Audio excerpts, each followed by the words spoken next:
یہ ایسا نہیں ہے کہ متن سے یا کسی ترجمے سے، اردو ترجمے سے نقطے ہٹا دیے، کہ نقطوں والے الفاظ سے میں نے نقطے ہٹا دیے، پھر تو وہ پڑھنا بہت مشکل ہوگا۔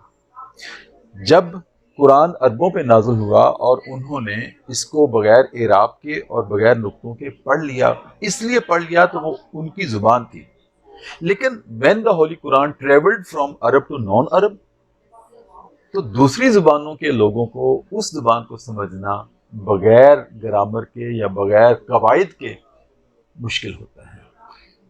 اسی وجہ سے قرآن پر اعراب لگائے گئے اور اسی وجہ سے قرآن پر پھر نقطے لگائے گئے جب قرآن عرب سے نان عرب میں گیا۔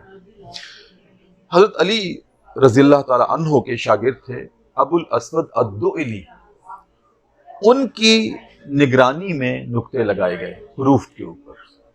میں ایران بھی گیا تو میں نے اپنی آنکھوں سے ایران کی لائبریریوں میں صحابہ کے لکھے ہوئے مصحف دیکھے ہیں، وہ خط کوفی میں بغیر نقطوں کے لکھے ہوئے ہیں، تو اس سے صاف ظاہر ہے کہ وہ پڑھ لیتے تھے۔ نبی کریم ڈکٹیٹ بھی جب کرواتے تھے تو متن پہ نقطے نہیں ہوتے تھے۔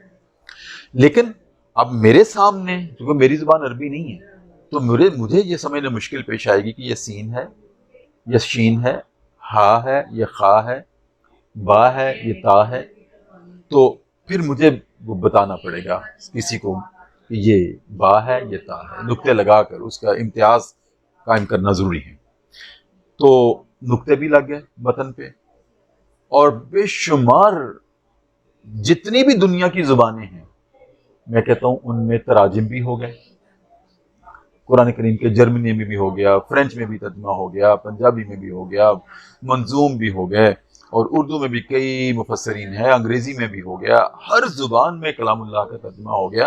اور یہی وجہ ہے کہ ہم دعویٰ کرتے ہیں کہ یہ دنیا میں سب سے زیادہ پڑھی جانے والی کتاب ہے، کیونکہ ہر زبان میں اس کا ترجمہ ہے۔ بے شک وہ مسلمان ہو یا غیر مسلم، لیکن وہ قرآن کو پڑھتا ضرور ہے، اس سے وہ اپنی رہنمائی کے چراغ ضرور روشن کرتا ہے۔ تو لہٰذا یہ قرآن ہے سب سے زیادہ پڑھی جانے والی کتاب۔ تو جیسے میں نے عرض کیا کہ دنیا کی ہر زبان میں ترجمہ ہو چکا تھا اور ہو رہے ہیں، ایک ہی زبان میں کئی مفسرین اور مترجمین نے ترجمے کیے ہیں، اردو میں بے شمار ہیں، انگریزی میں بے شمار ہیں، لہٰذا ایک خانہ خالی تھا، کیونکہ نبی کریم صلی اللہ علیہ وآلہ وسلم کی حدیث مبارکہ ہے لا تنقضی عجائب القرآن، قرآن کے عجائبات کبھی ختم نہیں ہوں گے قیامت تک، یہ ہوتے رہیں گے۔ آپ دیکھیں نا کہ کبھی ہم سنتے ہیں کہ کسی نے چاول کے دانے کے اوپر قرآن کریم لکھا، سورہ یاسین پوری لکھ لی، ماش کے دانے کے اوپر سورہ الرحمن پوری لکھ لی، یہ اس کے معجزات ہیں، عجائبات ہیں قرآن کریم کے۔ اور کسی نے ایک کپڑے کے اوپر پورا قرآن پاک اپنے ہاتھ سے لکھا، کسی نے اس پر لکھا، تو یہ عجائبات ہیں۔ ایک بات کے ساتھ ساتھ لوگوں کی محبت کے اظہار، والہانہ محبت وابستگی کے مظاہر ہیں۔ تو مجھ سے جب یہ سوال کہ آپ نے کیوں کیا، تو میں اس کا جواب یہی دیا کرتا ہوں علی صاحب کہ ایک تو میری ذاتی خون میں طمع اور لالچ کہتے ہیں، میں اعتراف کرتا ہوں کہ میری لالچ اور طمع تھی کہ اللہ تعالیٰ مجھ سے کوئی ایسا کام لے جو کسی نے اور نے نہ اس سے پہلے کیا ہو۔ تو میری یہ دعا تھی کہ اللہ تعالیٰ وہ مجھے امتیاز عطا کرے جو کسی اور کو نہیں ہوا۔ میری اس سے پہلے پی ایچ ڈی ہے اسماء النبی پر ہے، اور وہ بھی اچھوتا کام تھا کہ میں نے 1200 نبی کریم کے اسماء پہ تحقیق کی اور کام کیا، اور اس پہ کراچی یونیورسٹی سے مجھے پی ایچ ڈی کی ڈگری ایوارڈ ہوئی۔ اب صاحب قرآن پہ جب کام ہو گیا، صاحب قرآن سے وابستگی ہوگی، تو میری بس ایک خواہش تھی کہ قرآن کے ساتھ بھی میری کوئی خاص وابستگی ہو جائے۔ میں سوچتا تھا کیسے ہو جائے، کیا کروں، تو میں جب سوچتا تھا تو بالآخر میری سوچ کا نقطہ اس نقطے پہ ٹھہرا کہ قرآن کریم کا غیر منقول ترجمہ کروں۔ اس سے پہلے مولانا ولی راضی نے سیرت پہ کتاب لکھی تھی، ہادی عالم، غیر منقول تھی، ہاں انہوں نے بھی لکھی۔ اب آ رہے ہیں، لٹریچر آ رہا ہے خلفاء راشدین، ہاں قرآن کریم پہ، جی میں عرض کر رہا تھا کہ سیرت پہ بھی ہو گئی، خلفاء راشدین پہ لکھی، 2 سسر 2 داماد، ہاں یہ بھی ہوگی۔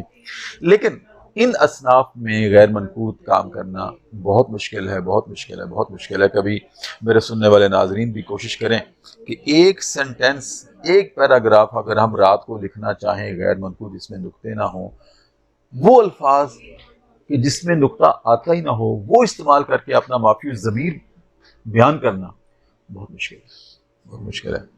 اور سیرت پہ، صحابہ پہ غیر منقوط کام کرنا یہ بھی بہت مشکل ہے، لیکن قدر آسان اس لیے ہے کہ اگر سیرت لکھتے ہوئے غیر منقوط سیرت لکھتے ہوئے اگر آپ سے ایک سینٹینس، ایک جملہ غیر منقوط بن پڑ رہا ہے تو بنا لیں، نہیں بنتا اس کو چھوڑ دیں، کوئی اور بنا لیں. لیکن قرآن میں چھوڑا نہیں جا سکتا تھا، کسی بھی آیت کو میں چھوڑ نہیں سکتا تھا. یہ بہت بڑا چیلنج تھا، اور یہی اس کا امتیاز ہے پورے دنیا کے لٹریچر اور ادب میں کہ ہر آیت کا ترجمہ اور ہر آیت کا پھر الحمدللہ میں یہ تو نہیں دعویٰ کرتا، کیونکہ علوی صاحب آپ بھی ماشاءاللہ مترجم ہیں، مفسر ہیں قرآن کریم کے، اور آپ اتفاق کریں گے کہ نبی کریم کے بعد انکلوڈنگ صحابہ کوئی قرآن کا ترجمہ کر ہی نہیں سکتا. یہ اللہ جانے اور اس کا رسول جانے، کوئی بھی ترجمہ نہیں کر سکتا، ترجمانی ہے. تو جس نے بھی کی ہے اپنے اپنے اسلوب اور فہم اور ادراک کے مطابق اس نے ترجمانی کی ہے. اس لیے ہم دیکھتے ہیں کہ ایک ہی زبان میں، جیسے میں نے عرض کیا، اعلیٰ حضرت کا بھی ترجمہ ہے، مولانا اشرف علی تھانوی کا بھی ترجمہ ہے، مولانا مودودی کا بھی ترجمہ ہے، مولانا عبد الماجد دریابادی کا بھی ترجمہ ہے، اور اسی طرح عربی زبان میں ابن عربی کا بھی ہے، صحابہ میں بے شمار ایسے.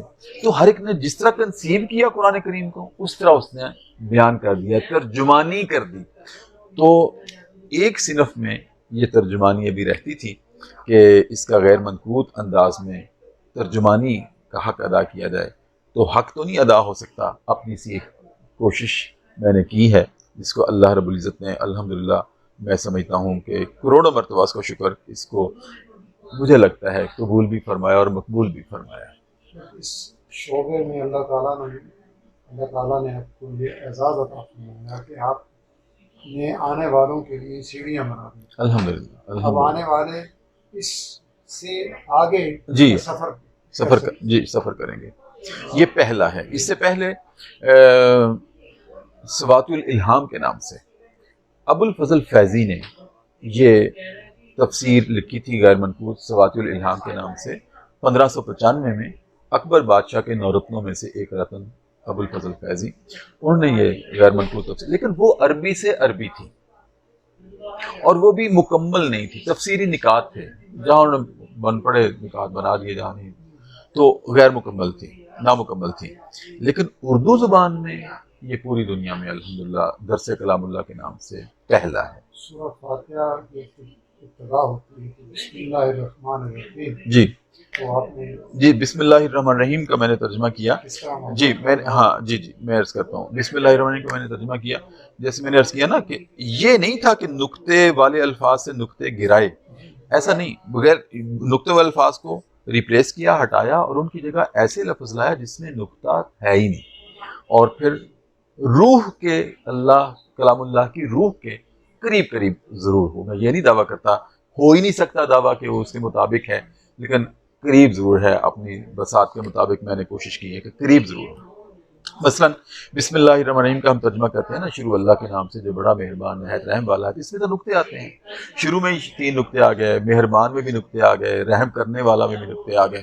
تو میں نے اس کا ترجمہ کیا کہ بسم اللہ الرحمن الرحیم، اللہ کے اسم سے رحم والا اور لامحدود رحم والا ہے، کوئی نقطہ نہیں. الحمدللہ رب العالمین، ہر طرح کی حمد اللہ ہی کے واسطے کہ وہ مولا ہے کل عوالم کا، کوئی نقطہ نہیں. عوالم ترجمہ کیا. ہاں جی. الحمدللہ رب العالمین الرحمن الرحیم. ہاں جی. الرحمن الرحیم وہ رحم والا اور لامحدود رحم والا ہے، رحم والا اور کمال رحم والا ہے. الرحمن الرحیم مالک یوم الدین، وہ مالک ہے عدل کے دہاڑ کا. میں نے ترجمہ کیا ہے. اب دن کا ترجمہ میں نے دہاڑ کیا، اس لیے کیا. یہ نقطہ میں یہ کرنا چاہ رہا تھا کہ آپ نے گفتگو کے دوران جی کچھ الفاظ آپ نے، میں عرض کر رہا ہوں 98% اس میں اردو ہے، 98% اردو ہے. 2% دوسری زبانیں جو ہم اردو بولتے ہوئے استعمال کرتے ہیں. مثلا دہاڑ کا لفظ ہم استعمال کرتے ہیں دن کے لیے، ہاں دہاڑی دار. تو اسی طرح سے میں سمجھتا ہوں کہ وہ ان زبانوں میں پنجابی ہے، سرائکی ہے، براہوی ہے، سندھی ہے، ان زبانوں، انگریزی کے بھی 4-5 الفاظ، وہ میری مجبوری بنی، لیکن میں سمجھتا ہوں میری تو وہ مجبوری تھی، ان زبانوں کی سعادت تھی کہ اس میں استعمال ہو گئی۔ سب سے پہلے میں آپ کو مثال دوں گا کہ اچھا یہ بھی عرض کروں کہ صرف 2 سال 14 دن کا وقت لگا مجھے، یہ بھی معجزانہ مدت ہے، ایسے کام صدیوں میں ہوتے ہیں۔ اور میں تھا، اور ہاں بہت کٹھن کام، اور ہاں جی میں تھا اور میرے سے اوپر اللہ کی ذات تھی، میرے دائیں بائیں کوئی نہیں تھا۔ 2 سال 14 دن، 2 سال 14 دن۔ تو میں نے 1 سال تو الوی صاحب کسی کو بتایا ہی نہیں کہ میں یہ کام کر رہا ہوں، اس لیے نہیں بتایا، پتہ نہیں ہوتا ہے کہ نہیں ہوتا۔ سال بعد 1 سال میں 8.5 سپارے ہوئے، اور 21.5 سپارے اگلے سال میں۔ مجھے دوست پوچھتے رواں ہو گئے ہوں گے، میں کہ نہیں رواں نہیں ہوا، ہر آیت پہ اڑ جاتا ہوں، کوئی نہ کوئی ایسا لفظ آتا ہے اس کا متبادل نہیں ملتا۔ بعض اوقات ایک دن میں 22 آیات ہو جاتی تھی، بعض اوقات ایک آیت 22 دن میں ہوتی تھی۔ تو اب مختلف مقامات پہ سب سے پہلے عورت کے لیے مجھے لفظ نہیں ملا، بڑا ڈھونڈا، پھر اللہ نے ذہن میں القاء کیا، حبا کی لڑکی میں نے استعمال کیا عورت کے لیے۔ تو اسی طرح سے قرآن کریم میں شادی نکاح کا تذکرہ ہے، تو نکاح کے لیے میں نے لفظ استعمال کیا پروسی معاہدہ، اور طلاق کے لیے پروسی کاٹ، کاٹ کٹ گیا، معاہدہ کٹ گیا۔ تو اس طرح میں ایک جگہ پر جہاں قرآن کریم میں ہے نا کہ یسألونک ماذا ینفقون قل العفو، یہ آپ سے سوال کرتے ہیں کتنا خرچ کریں، اے نبی ان سے فرما دیں ضرورت سے زیادہ۔ اب قل العفو کا ترجمہ غیر منقوط مجھ سے میں بڑے دن پھنسا رہا، کیا کروں؟ ضرورت سے زیادہ، نہ ضرورت کا متبادل مل رہا ہے، نہ زیادہ کا متبادل مل رہا ہے جس میں نقطہ نہ ہو، ایسا لفظ ہی نہیں مجھے مل رہا۔ آخر میں اللہ رب العزت نے کرم کیا کہ پنجابی زبان میں مجھے اس کا ترجمہ ملا، وہ پنجابی زبان کی سعادت تھی، اس میں استعمال ہو گئی۔ پنجابی زبان میں ترجمہ ملا ضرورت سے، قل العفو ضرورت سے زیادہ، لوڑ سے وادو لوڑ سے وادو۔ اس طرح آپ نے انگریزی کا پوچھا، 4-5 لفظ انگریزی کے استعمال ہوئے اس میں۔ سونے کے لیے، سونا چاندی جمع کرتے ہیں نا، سونے کے لیے میرے کوئی لفظ نہیں، سونے میں تو نقطہ ہے، چاندی میں بھی نقطہ ہے، تو میں نے دونوں لفظ انگریزی سے لیے، گولڈ اور سلور۔ ہم استعمال کرتے ہیں، میں نے گولڈ خریدا، ہاں جی، ہاں روڈ گلاس ہاں جی، ہاں جی ہماری جی، اردو کا حصہ اردو کا حصہ بن گئی۔ تو اسی طرح سے نجم قرآن کریم میں آیا نا، تو نجم کے لیے ستارہ، اس میں نقطہ تھا، تو بڑی مشکل، پھر میں نے اسٹار کا لفظ استعمال کیا اس کے لیے، اس طرح یہ انگریزی کے لفظ استعمال ہوئے۔ تو یہ الوی صاحب میں سمجھتا ہوں کہ اس طرح سے ایک 36 حروف ہیں اردو زبان میں، ان میں سے آدھے نقطوں والے بغیر نقطوں والے۔ اب 18 حروف میں پورے قرآن کریم کا ترجمہ یا ترجمانی ہونا، میں سمجھتا ہوں کہ یہ واقعتاً قرآن کریم کے معجزات میں سے ہے، اس کے عجائبات میں سے ہے، اور اس طرح سے ایک نئی زبان کریٹ ہوئی، 18 حروف میں ایک نئی زبان کریٹ ہوئی اور قرآن کی نسبت سے۔ اللہ تعالیٰ کا فرمان ہے والذین جاہدوا فینا لنہدینہم سبلنا، ہم آسان کر دیتے ہیں بڑا، کوشش کرتا ہے تو ہم اسے راہوں کو چلا دیتے ہیں، وہ بس اللہ نے چلا دیا اور آسان کر دیا۔ وَلَقَدْ يَسَّرْنَا الْقُرْآنَ لِلذِّكْرِ فَهَلْ مِن مُدَّكِرٍ، تم آؤ تو صحیح، ہم آسان کر دیں گے۔ 2 چیزیں پوچھنا چاہوں گا، ایک تو غیر منقوط کے لیے ادبی وابستگی کے بغیر یہ ممکن نہیں ہے، جی، ادب سے آپ کا تعلق اس درجے کا ہے، اور دوسرا آپ نے ذکر فرمایا حضرت شاہ صاحب کا جی اور اپنے والد گرامی کا، تھوڑا سا برکت کے لیے وہ تذکرہ۔ جی، بس وہی خمیر ہے، خمیر تو وہی ہے۔ میرے ابا جی مرحوم ماشاءاللہ عالم دین تھے، یہ انہی کا ہی خون ہے، اور خون کے ساتھ ان کی ایک دعا ہوتی تھی میرے لیے۔ ابا جی امیر شریعت سید عطا اللہ شاہ بخاری کے رفقا میں سے تھے، احرار کے مبلغ تھے. مرزا غلام نبی جانباز شورش کاشمیری کے ساتھ ابا جی اسٹیج کے مقرر تھے احرار کے، اور مولانا عبد المجید عارف اور خیر المدارس جلندھر سے پڑھے تھے. اور شاہ جی امیر شریعت خود قادر الکلام تھے. ہاں قادر الکلام تھے. ساری ساری رات تقریر. تو ابا جی کی تربیت ان کے ساتھ ہوئی تو وہ خمیر کی دربی کنورٹ ہوا. ہاں بلبل ہند. تو شاہ جی بھی شاعر تھے، اور شاہ جی کے سارے بیٹے امیر شریعت کے ہمارے گھر آیا کرتے تھے. اور بڑے بیٹے سید عطا المنعم شاہ صاحب بخاری جو اپنے آپ کو ابو معاویہ ابو ذر بخاری لکھتے تھے رحمۃ اللہ علیہ، وہ جب ہمارے گھر میں آتے تھے ابا جی کی نسبت سے ان کے کلاس فیلو تھے خیر المدارس میں، تو اپنا بیاض ساتھ لے کر آیا کرتے تھے، شاعری کا دیوان ساتھ لے کر آیا کرتے تھے. تو گھر میں جب آتے تھے محفل لگ جاتی تھی، لوگ بھی آ جاتے تھے، تو ساری رات پھر نا ہمیں وہ شعر و شاعری ہوتی تھی. تو اس نسبت سے وہ بھی خون میں شامل ہے کہ شعری ذوق، ادبی ذوق جیسے کہ آپ نے سوال کیا، وہ بھی خون میں شامل تھا، خمیر میں شامل تھا. میرے ابا جی بھی شاعر تھے، میرے دادا بھی شاعر تھے. تو لیکن مجھے ابا جی نے یہ شروع میں جب شاعری کے جراثیم میرے اندر بھی دیکھے تو انہوں نے مجھے منع کر دیا تھا، بیٹا شاعری میں نہیں نثر میں نام پیدا کر دے. اور مجھے کہا کرتے تھے کہ بیٹا کو بہت بڑا کام کرنا آپ نے. اور یہ کہتے تھے میرا بیٹا میرے پاس جائیداد کوئی نہیں ہے، آپ کا وہ بڑا کام میری جائیداد ہوگی. ہاں جی. تو لیکن آپ سے ہاں جی افسوس یہ ہے کہ جب اللہ نے بڑا جب اللہ نے یہ بڑا کام لیا ان کی دعاؤں سے تو وہ دنیا میں نہیں تھے. لیکن خبر تو ان کو ضرور ہو گئی ہوگی کہ جو میری خواہش تھی میرے بیٹے نے وہ کر دیا اور اللہ نے کام وہ مجھ سے لے لیا. تو باقی بہت مشکل تھا، اور دو دھاری تلوار پہ چلنا یہ کام ہے. تو ہاں جی تقاضوں کو پورا رکھنا. اب یہ ہے کہ اللہ مجھے اس منصب کو سنبھالنے کی توفیق عطا کرے. آپ ارشاد فرما رہے تھے کہ اس میں جو منقوط ترجمہ ہے وہ منقوط ترجمہ مولانا جوناگڑھی کا لگایا تھا. اب آپ جو کام کر رہے ہیں ہاں جی اب میری خواہش یہ تھی کہ میں اب فارمیٹ جو میرا ہے اس میں ایک ہی صفحے کے اوپر متن بھی ہے قرآن کریم کا عربی میں، درمیان میں مولانا جوناگڑھی کا میں نے ترجمہ لگایا تھا، اور اس کے نیچے میرا ہے غیر منقوط ہے.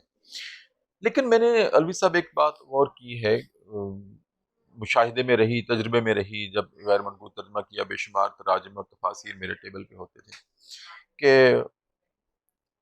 میرا کم علم ہوں، کم فہم ہوں، کم مائیگی ہے، میں اپنا اعتراف کرتا ہوں. لیکن پھر بھی میں یہ ضرور عرض کروں گا کہ جتنے بھی ترجمے میں نے دیکھے ان میں سے اکثر میں وہ گرامر کا لحاظ رکھتے ہوئے ادب رسول میں کمی ضرور آئی ہے، ناموس رسالت میں کمی ضرور نظر آتی ہے. ہاں مقام رسالت میں کمی ضرور آئی ہے. آپ کو تم اکثر تراجم میں لکھا گیا ہے جو مجھے بہت چبھا. اور اب میں نے شروع کیا ہے کہ انشاءاللہ یہ دوسرا ایڈیشن میرا آ گیا، تیسرا ایڈیشن جب آئے گا تو میں خود ایک سریح ترجمہ منقوط کر رہا ہوں، اور اس میں مقام رسالت کو میں نے سب سے زیادہ فوکس رکھا ہے.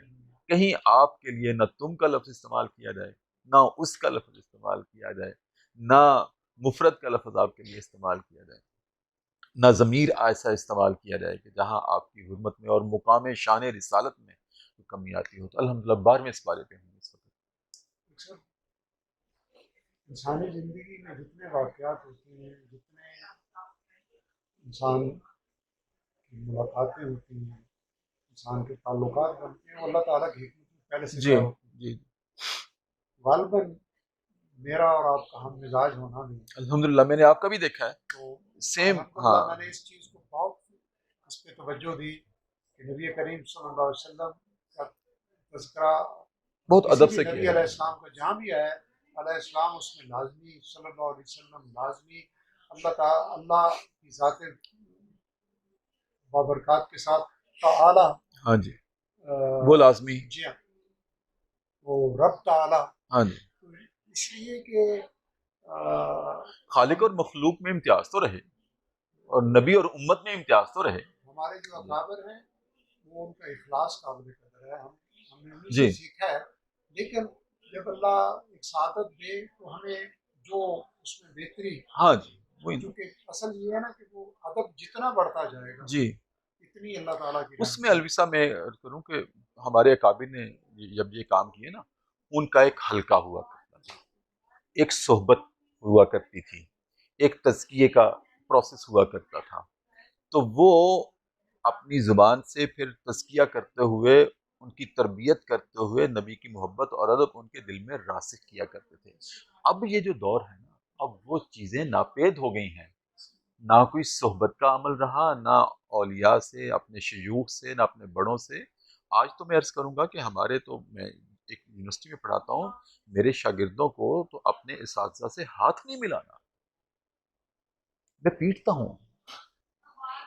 آج اولاد کو اپنے باپ سے ہاتھ نہیں ملانا آتا. ہم ہاتھ ملاتے ہیں، ذرا دیجیے، ایسے ایسے میرا شاگرد ہاتھ ملاتا ہے 4 انگلیاں. اور جبکہ سنت یہ تھی، کیمرہ سامنے ہے، کہ آپ یہ چیز اور یہ چیز پیوست کرتے ہیں. اور نبی کریم اس وقت تک ہاتھ نہیں چھوڑتے تھے جب تک دوسرا نہیں چھوڑتا تھا. ہاں اللہ کے نبی صلی اللہ علیہ وسلم نے تو ایک ایک چیز کے، سلام ہے، مصافحہ ہے، نشست ہے، برخاست ہے، کی باریک سے باریک چیزیں جی. سکھائی ہیں. تو وہ انبیاء کے ورثاء نے وہ پھر آگے منتقل کی، وہ کمپنسیشن ہو جاتی تھی. لیکن اب تو نہ تربیت ہے. آئندہ نسل جو آ رہی ہے، اب جو ماحول، انوائرمنٹ ان کو میسر ہے، ان کی دینی تربیت کرنا ایک اپہل ٹاسک ہے. اب ان کو میں اس لیے بھی یہ کوشش کر رہا ہوں کہ وہ جب یہ ترجمہ پڑھیں وہ کہیں سے فیڈ اپ نہ ہو جائے. میں یوں سمجھ لیں کہ آپ کی راہ پہ چل رہا ہوں، آپ کے پیچھے، آپ کے نقش قدم پہ چلتے ہوئے، جیسے آپ نے بہت بڑا کام کیا، میں بہت حقیر سی اپنی انشاءاللہ کوشش، لیکن قرآن کی خدمت ہے، وہ حقیر نہیں ہوا کرتی. تو لیکن میں اپنی کامائیگی کا اعتراف کرتے ہوئے کہتا ہوں، تو 12ویں پارے پہ انشاءاللہ میری کوشش ہے کہ اگلے ایڈیشن میں وہ سلیس ترجمہ بھی، منقوط بھی میرا ہی آ جائے. موضوع اس قدر دل پذیر ہے کہ بات ختم کرنا جی نہیں چاہتا، لیکن وقت کی دامانی ہے. اور ڈاکٹر صاحب کے پاس جو چند لمحات گزرے، بلا شبہ میں اپنی سعادت سمجھتا ہوں کہ اللہ تعالیٰ نے اپنے جس بندے کو انتہائی منفرد کام کے لیے چنا، ان کے پاس چند لمحات گزار کے، اور میں اس دوران گفتگو کیمرہ شاید اسے کیچ کر سکا ہو کہ نہیں، کہ ڈاکٹر صاحب کی بہتی آنکھوں کو جو پورے محبت سے لبریز تھی، میں نے اسے محسوس کیا. اللہ کریم اسی طرح کی محبت ہر صاحب ایمان میں پیدا فرما دے، اور ہمیں اپنی اولادوں میں یہ چیز منتقل کرنی ہے. ہمارے والدین نے جو تربیت کی، آج اس کا کچھ حصہ ہمارے اندر محسوس ہو رہا ہے. ہماری ذمہ داری ہے کہ ہم اپنی اولادوں میں ان اقدار کو، ان سنہری اقدار کو، اس محبت کو، اس ادبیت کو آگے منتقل کریں. ڈاکٹر صاحب تہہ دل سے مشکور ہوں کہ ڈاکٹر صاحب نے وقت دیا، میزبانی فرمائی، شفقتیں فرمائی. نہیں، بہت شکریہ، آپ کی آئے بہت شکریہ، میرے لیے سعادت. بہت شکریہ. السلام علیکم ورحمۃ اللہ وبرکاتہ.